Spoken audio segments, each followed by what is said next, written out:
दसरा मेळाव्यामध्ये पक्षप्रमुख मान्य उद्धवजी ठाकरे साहेबांनी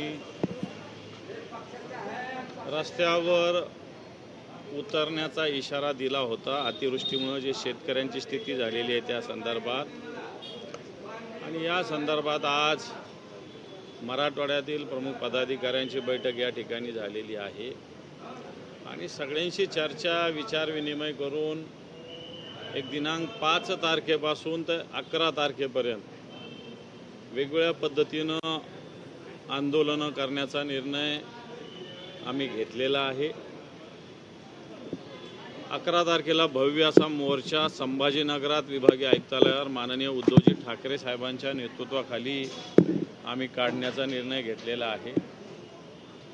8 तारखेला सगळे तालुका आणि जिल्हा म्हणजे तहसील कार्यालय आणि जिल्हाधिकारी कार्यालयावर धरणे निदर्शने संपूर्ण मराठवाड्यात आम्ही करणार आहोत आणि 5, 6, 7 या 3 दिवसामध्ये आम्ही पूर्ण मराठवाड्यातील गाव पातळीवर ग्रामसभा, गावाच्या बैठका, गावाच्या भेटीगाठी, जनतेमध्ये जनजागृती आणि त्याच्यानंतर 8ला मोठ्या प्रमाणावर तहसील आणि कलेक्टर ऑफिस आणि 11 तारखेला मान्य उद्धवजींच्या नेतृत्वाखाली संभाजीनगरात मोर्चा, अशा पद्धतीनं आंदोलन करण्याचा निर्णय घेतलेला आहे। या आंदोलनात प्रामुख्याने शेतकऱ्यांची कर्जमुक्ती व्हावी, शेतकऱ्यांनी दर हेक्टरी अतिवृष्टीचे 50,000 रुपये मिळाले पाहिजे, विम्याचे जे ट्रिगर्स आहे जे कमी केलेले ते पूर्ववत केले पाहिजे आणि अन्य विविध मागण्या या सगळ्या मोर्चातून आम्ही सरकारसमोर करणार आहोत। आणि या उपरी जर सरकारने शेतकऱ्यांना जर मदत दिली नाही तर त्याच्या उपरसुद्धा मग हे आंदोलन मुंबईपर्यंत आणण्याचा आम्ही निश्चित विचार करू।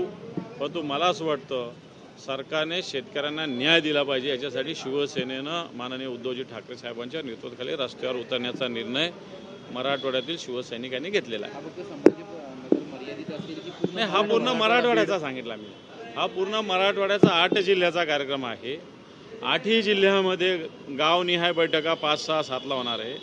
8 तारखेला मराठवाड्यातल्या जवळपास सगळ्या 72 तहसील कार्यालयावर आणि 8 जिल्हाधिकारी कार्यालयावर पूर्णपणे आंदोलन होणार आहे आणि मग एकत्रित आंदोलन संभाजीनगरच्या विभागीय आयुक्तालयावर 11 तारखेला होणार आहे। हा पूर्ण मराठवाड्याचा कार्यक्रम आहे। गेल्या अनेक दिवसांपासून तोंड उघडलं तर मातोश्री थंडा कापेल असा पुन्हा इशारा रामदास कदम देतात। काल देखील बोलले, आज पुन्हा एकदा रामदास कदम मला वाटतं यांच्या प्रश्नाला फार उत्तर देण्याची आवश्यकता, इतके मग तोंड का शिवून ठेवलेलं आहे आणि आताच तोंड का उघडायची धमकी देता? इतके दिवस का तोंड तुमचं शिवलेलं आहे?